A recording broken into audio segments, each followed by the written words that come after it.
কাজ ক্ষমতা শক্তি অধ্যায়ে রংপুর ক্যাডেট কলেজের এই সৃজনশীলটায় কি বলা আছে যে একটা স্প্রিংয়ের দৈর্ঘ্য কত দেওয়া আছে, একটা স্প্রিংয়ের দৈর্ঘ্য দেওয়া আছে 2 মিটার। এখন স্প্রিংটার মধ্যে যদি একটা 50 কেজি ভরকে ঝুলিয়ে দেওয়া হয় তাহলে এই স্প্রিংটা একটা সম্প্রসারণ হয়, স্প্রিংটার এক্স পরিমাণ সম্প্রসারণ হয়। তো এই এক্স পরিমাণ সম্প্রসারণটা যদি আমরা বের করতে চাই যে স্প্রিংয়ের সম্প্রসারণটা কত হচ্ছে যখন আমরা এম ভর ঝুলিয়ে দিচ্ছি, তো আমরা এখানে যে লিখতে পারি যে এক্স ইকুয়ালস টু 2.5 মাইনাস হচ্ছে 2, অর্থাৎ স্প্রিংটার সম্প্রসারণের পরিমাণটা আমরা এখানে কত পাচ্ছি 0.5 মিটার। এখন গ নাম্বার কোয়েশ্চেনটায় বলা আছে যে স্প্রিং ধ্রুবক নির্ণয় করো, অর্থাৎ এখানে এই সৃজনশীলটা বলা ছিল যে একটা স্প্রিং এর দৈর্ঘ্য কত দেওয়া আছে, একটা স্প্রিংয়ের দৈর্ঘ্য দেওয়া আছে 2 মিটার। এখন এর মধ্যে যদি একটা ভর ঝুলানো হয় তাহলে হচ্ছে এর কি বলা যায় যে দৈর্ঘ্যটা কত হয় 2.5 মিটার। এখানে হচ্ছে স্প্রিংয়ের সম্প্রসারণ বা হচ্ছে যে কি বলা যায় যে দৈর্ঘ্য প্রসারণ কত হয়েছে, এক্স ইকুয়ালস টু আমরা লিখতে পারি যে 0.5 মিটার। এখন এই যে সম্প্রসারণ হলো এটার কারণটা হচ্ছে যে স্প্রিংটার মধ্যে একটা ভর ঝুলিয়ে দেওয়া হয়েছিল, এই ভরটার ভ্যালু কত এম ইকুয়ালস টু 50 কেজি। এখন এখানে গ নাম্বারে আমার বলা আছে যে স্প্রিং ধ্রুবকের মানটা বের করতে বলা হয়েছে। এখন স্প্রিং ধ্রুবকের মানটা বের করার জন্য আমরা এখানে একটা ফর্মুলা জানি যে এই স্প্রিংটাকে যদি একটা বল প্রয়োগ করা হয় এবং বলের দিকে যদি স্প্রিংটা সরণ হয় তাহলে আমরা এখানে বলতে পারি যে প্রযুক্ত বল ইকুয়ালস টু কে এক্স। এখানে যেদিকে বল প্রয়োগ করা হয়েছে স্প্রিংয়ের সম্প্রসারণ ঠিক একই দিকে হওয়ার কারণে আমরা হচ্ছে যে এখানে প্লাস দিয়েছি। তো এখন আমরা এখানে বলতে পারি যে এফ ইকুয়ালস টু কি, যেহেতু অভিকর্ষজ বল এখানে ক্রিয়েট হয়েছে কারণ ভরটা ঝুলানোর ফলে স্প্রিংটার দৈর্ঘ্যের সম্প্রসারণ হয়, আর মানে আমরা বলতে পারি যে ভরের কারণে এখানে একটা অভিকর্ষজ বলের সৃষ্টি হয়েছে। তো আমরা এখানে এফ ইকুয়ালস টু লিখতে পারি যে এম জি। তো এখানে আমরা এফ এর পরিবর্তে অভিকর্ষজ বলের পরিবর্তে লিখতে পারি যে M G equals to K X, অথবা আমরা হচ্ছে এখান থেকে কি বের করব স্প্রিং ধ্রুবক বা কে এর ভ্যালুটা বের করব।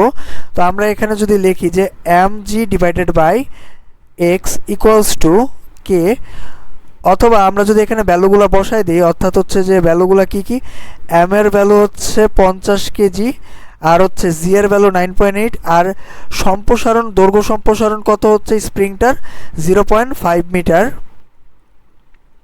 তো ভ্যালুগুলো যদি বসাই দিই যে 50 ইন্টু 9.8 ইন্টু ডিভাইডেড বাই 0.5, এখান থেকে আমরা কে এর ভ্যালুটা পেয়ে যাচ্ছি। কে এর ভ্যালুটা কত পাচ্ছি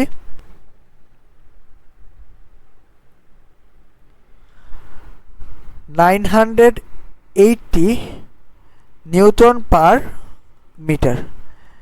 স্প্রিং ধ্রুবকের মানটা আমরা কত পেলাম 980 নিউটন পার মিটার। এখন ঘ নাম্বার কোয়েশ্চেনটার মধ্যে কি বলা আছে, তো ঘ নাম্বার কোয়েশ্চেনটা আমরা যদি পড়ি এখানে কি বলা আছে যে পূর্বের তুলনায় 3 গুণ কৃত কাজ পেতে পূর্বের তুলনায় ঝুলানো ভরের কি পরিবর্তন করতে হবে। তো এখানে আমাকে কি বলা হয়েছে যে পূর্বের তুলনায় 3 গুণ কৃত কাজ, অর্থাৎ আমরা যদি W1 অর্থাৎ নিউ কৃত কাজ লিখি যে W নিউ ইকুয়ালস টু আমরা পূর্বের কৃত কাজের কত গুণ কৃত কাজ অর্থাৎ 3 গুণ কৃত কাজ পেতে কি বলা যায় পূর্বের তুলনায় ঝুলানো ভরের কি পরিবর্তন আনতে হবে, অর্থাৎ আগে যে এখানে ভরটা ঝুলানো অবস্থায় ছিল,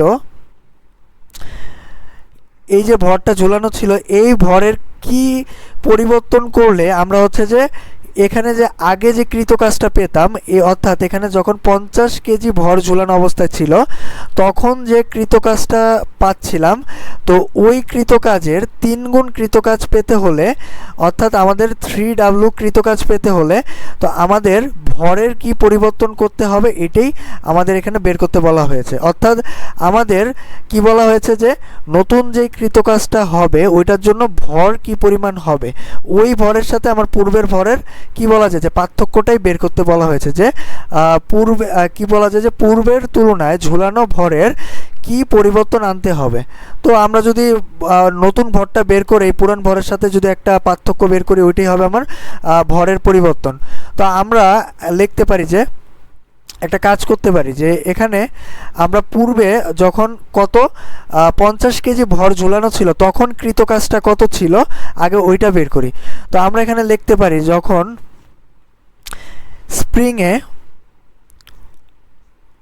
50 কেজি ভর ঝুলানো হয় তখন কৃত কাজটা কত, এটা যদি আমরা বের করতে চাই তো কৃত কাজের সূত্র হচ্ছে W equals to half kx square.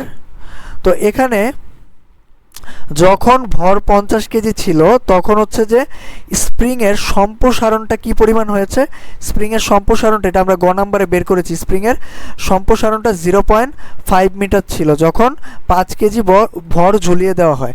তো আমরা এখানে লিখতে পারি যে 0.5 মিটার, অর্থাৎ স্প্রিংয়ের সম্প্রসারণটা 0.5 মিটার ছিল।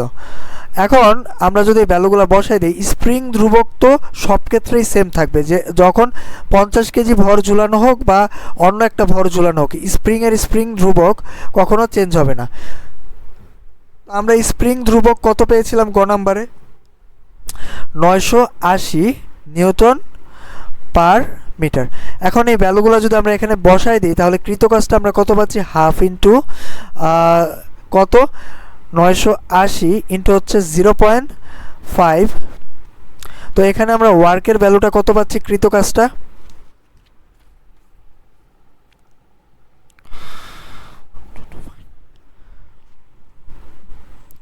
আমরা কৃতকাজটা পাচ্ছি 122.5 জুল।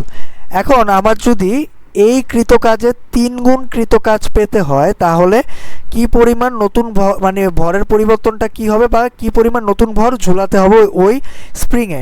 এখন যদি আমরা বলি যে ডাব্লু নিউ, অর্থাৎ নতুন কৃতকাজটা কত হবে, পূর্বের কৃতকাজের 3 গুণ। তো আমরা এখানে লিখতে পারি যে 3 ইন্টু 122.5। তো এখন নতুন কৃতকাজের ভ্যালুটা আমরা পাচ্ছি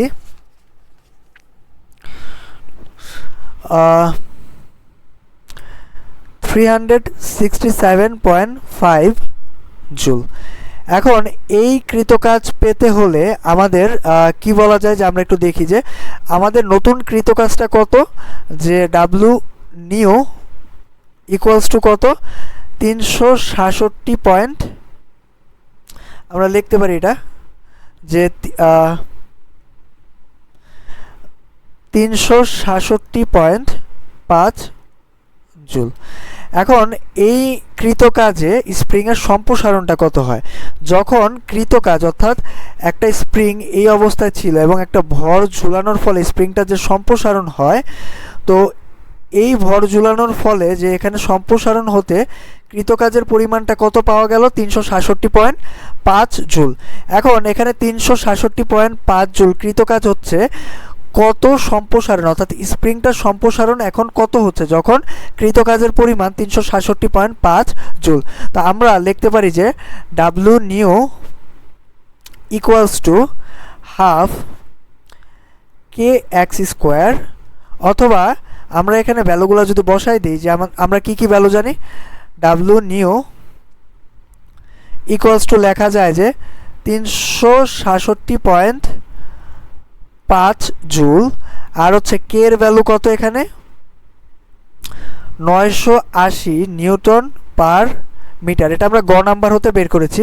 তো এখন আমরা যদি এক্স এর ভ্যালুটা বের করি যে 2 ডাব্লু নিউ আর হচ্ছে ডিভাইডেড বাই, এখানে আমরা কি লিখতে পারি যে K equals to X square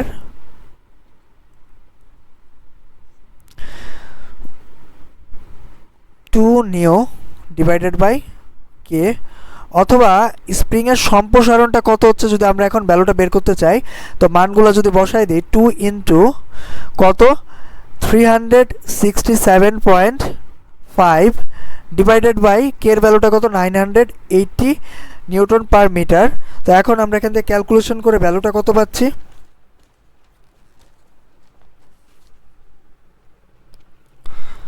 আমরা ভ্যালুটা পাচ্ছি 0.866 মিটার। এখন আমরা স্প্রিংটার সম্প্রসারণ কত পেলাম? স্প্রিংটার সম্প্রসারণ অর্থাৎ এক্সের ভ্যালুটা পেলাম 0.866। যখন কৃতকাজের পরিমাণ 367.5 জুল হয় তখন স্প্রিংটার সম্প্রসারণ কত হয়? 0.866 মিটার। এখন আমরা এখান থেকে একটা জিনিস লিখতে পারি যে আমরা তো জানি যে একটা স্প্রিংয়ের মধ্যে যদি আমরা একটা ভর ঝুলিয়ে দিই তো স্প্রিংটার সম্প্রসারণ কি পরিমাণ হয়?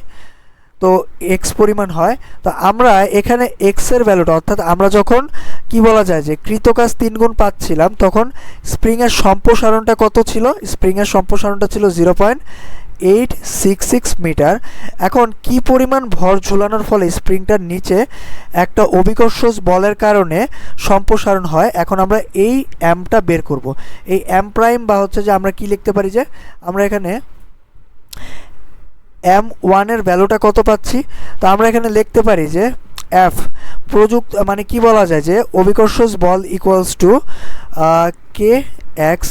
এখান থেকে আমরা লিখতে পারি যে F এর পরিবর্তে আমরা লিখতে পারি যে এম বি অভিকর্ষজ বলের পরিবর্তে, অথবা আমরা এখানে লিখি কে এক্স, অথবা এখান থেকে আমরা এম এর ভ্যালুটা পেয়ে যাব। কারণ হচ্ছে এখানে আমরা সব ভ্যালুই জানি এম ব্যতীত, যে এক্স এর ভ্যালুটা হচ্ছে 0.866, কে এর ভ্যালুটা হচ্ছে 980 নিউটন পার মিটার, আর হচ্ছে জি এর ভ্যালুটা আমরা কত পাচ্ছি? জি এর ভ্যালুটা হচ্ছে 9.8 মিটার পার সেকেন্ড স্কোয়ার। তো এখন আমরা এম এর ভ্যালুটা কত পাচ্ছি? কে এক্স ডিভাইডেড বাই জি, অথবা আমরা কে এর ভ্যালুটা এখানে কত পাচ্ছি? 980 ইন্টু এক্স এর ভ্যালুটা কত? 0.866 ডিভাইডেড বাই 9.8। এখান থেকে আমরা ভরটা কত পাচ্ছি? নতুন ভর। অর্থাৎ যখন কৃতকাজ 3 গুণ হয় এই স্প্রিং একটা নতুন ভর ঝুলিয়ে দিলে এই নতুন ভরের পরিমাণটা আমরা কত পাচ্ছি? 86.6 কেজি। এখন নতুন ভরের মানটা আমরা পেলাম কত? 86.6 কেজি। এখন আমরা যদি ভরের পার্থক্যটা বের করি যে ভরের কি পরিবর্তন আনতে হবে, তো আমরা যদি আগে ভরের পার্থক্যটা বের করি যে del M equals to M1 minus হচ্ছে এম, এখানে M1 হচ্ছে 86 পয়েন্ট কত পাওয়া গেছিল আমাদের? পাওয়া গে 86.6 কেজি। তো 86.6 মাইনাস হচ্ছে 50, এখানে ভরের পরিবর্তনটা পাওয়া যাচ্ছে 36.6 কেজি। এখন আমরা যদি বলি যে এখানে পূর্বে যে ভর ঝুলিয়ে দেওয়া ছিল তার সাথে যদি এত ভর অ্যাড করা হয় তাহলে এখানে স্প্রিংটার সম্প্রসারণে কৃতকাজের মানটা কত হবে? স্প্রিংটার সম্প্রসারণে কৃতকাজের মানটা হবে হচ্ছে 3 গুণ পূর্বের তুলনায়।